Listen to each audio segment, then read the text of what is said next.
Goeiemiddag broers en susters, ek het vandag die geleentheid om saam met julle sabbatsluiting te doen.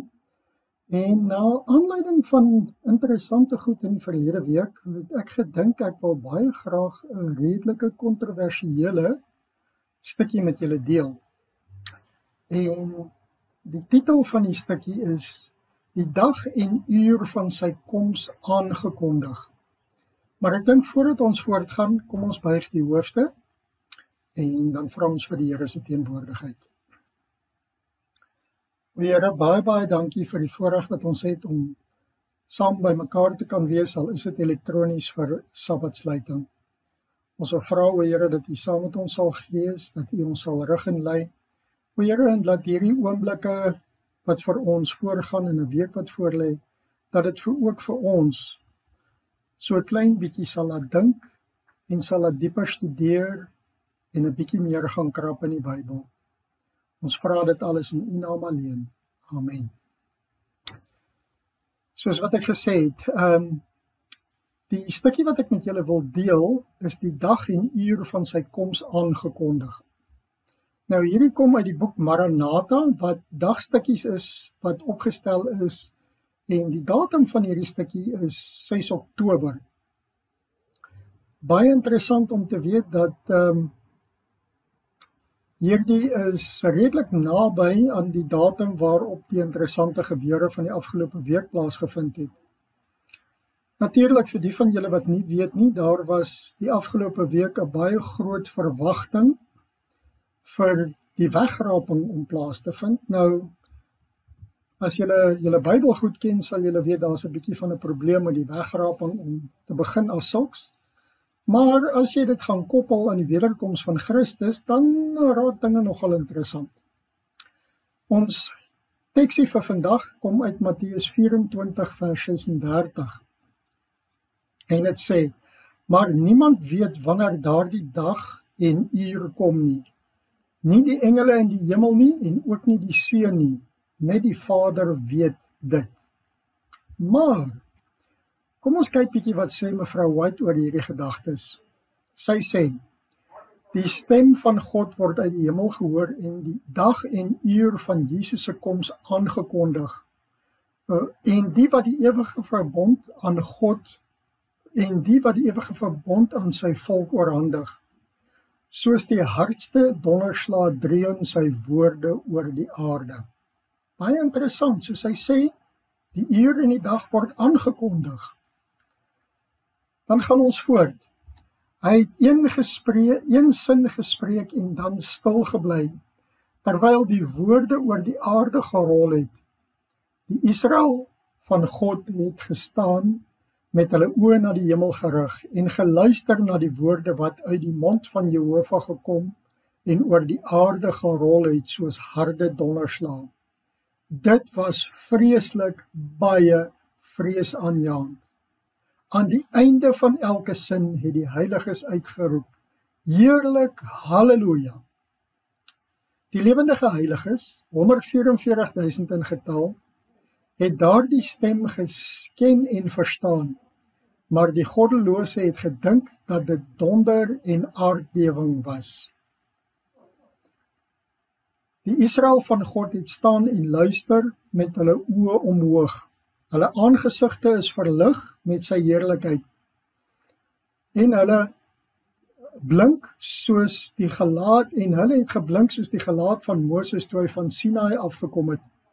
Die goddelose kan hulle nie aanskou nie. En wanneer die seën uitgespreek word op diegene wat God vereer het, deur sy Sabbat te heilig, word daar 'n magtige oorwinningskreet gehoor. Vir hierdie mense het die jubeljaar begin wanneer die land sou rus. 'n heerlike lig het hulle beskyn. Hoe mooi het hulle gelyk. Al die tekens van kwelling en afmatting was weg, en gesondheid en skoonheid is gesien op elke gelaat. Hulle vyande, die heidene rondom hulle, het soos dooie mense neergeval. Hulle kon die lig wat op die goddeloses geskyn het, nie verdeur nie. Hierdie lig en heerlikheid het op hulle gebly totdat Jesus in die wolke van die hemel gesien is en die getroue, beproefde groep verander is, in 'n oomblik, in 'n oogwind, van heerlikheid tot heerlikheid. Ek het 'n kolom van vuur sien kom tot waar Jesus gestaan het. Toe het Jesus sy plek op die wolkkolom ingeneem, wat hom na die ooste gedraai het, waar dit eers aan die heiliges op aarde verskyn het, 'n klein swart wolkie, wat die teken van die seun van die mens was. Terwyl die wolk van die heiligste na die ooste beweeg, wat 'n aantal dae geneem het, het die sinagoge van Satan aan die voete van die heiliges aanbid. Met die dinge wat gebeur het die afgelope week, was daar 'n hele paar goed wat my geplaai het. Een van hulle was spesifiek hierdie teks, wat sê dat die mens weet nie van die dag en die uur nie. Tog sê mevrou White dit word aangekondig, maar as 'n mens dit wat sy hier skryf lees in konteks, word dit aangekondig direk, en ek praat van soos in direk, binne minute of ure van die wederkoms het hierdie aankondiging plaasgevind. En 'n mens kry amper die idee dat die aankondiging plaasgevind het so aan die begin van hierdie laaste paar sekondes van die planeet se bestaan en van die aarde se bestaan. Met dit wat hierdie afgelope week gebeur het ek weer eens gaan kyk na die profesie van die 2300 aande en morgens. Die 2300 aande en morgens is 'n baie groot probleem vir sommige mense, en aangesien hulle 1 week van daardie profesie vat en dit aan die einde van tyd bylas, en hier kom die kritieke deel in. Deur dit te doen, neem 'n mens eintlik die profesie oor die lewe en die verbond, die sterk verbond van 'n week, neem jy weg en jy sit dit aan die einde van tyd. So aan die een kant is die mense eintlik besig om Christus te verwerp, en ek dink nie hulle besef dit eers nie. Aan die ander kant het ek nogal baie simpatie vir die mense wat deur hierdie ding gegaan het en op hierdie stadium deur 'n baie groot teleurstelling gaan. Ek hoop eintlik dat die mense wat betrokke was by die, en daar was nogal heelwat van hulle op verskillende plekke, dat hulle met liefde behandel sal word.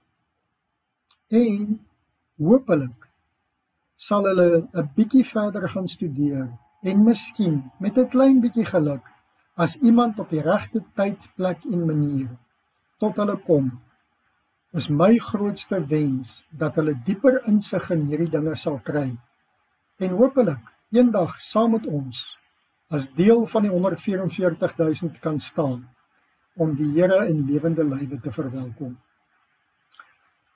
Dit was my gedagtes vir julle vir hierdie week. Een van my gunsteling teksies in die Bybel verwys daarna dat ons as diensknegte ons daarvoor moet beywer om die woord van die waarheid reg te sny. En dit is my grootste wens vir elkeen van julle en veral vir die week wat voorlê. Kom ons buig die hoofde. Here, baie dankie dat U vir ons soveel waarheid en soveel pragt en soveel mooi gegee het in die woord. Ons wil vra, o Here, dat U asseblief in hierdie week wat vir ons nou voorlê, elke dag, elke oomblik, elke geleentheid, elke asemteug, elke hartklop, dat U ons sal bystaan, dat U ons sal versterk, dat U ons sal opbou, dat U ons krag sal gee, sodat ons U woord mag regsny. O Here, wees U asseblief saam met elke een van U kinders.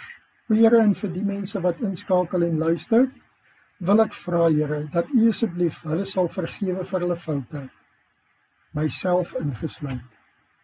En ek wil vra, Here, dat U asseblief almal van ons se geliefdes, ons vriende, ons familie, wat ons baie, baie graag by ons wil hê, dat U hulle sal seën, behoed en bewaar, en eendag kan gee dat ons weer versoen mag word. Ons vra hierdie dinge in U naam alleen. Amen. Baie dankie julle. Ek hoop julle het dit geniet en mag julle een fantastiese week geniet. Totsiens, tot volgende keer.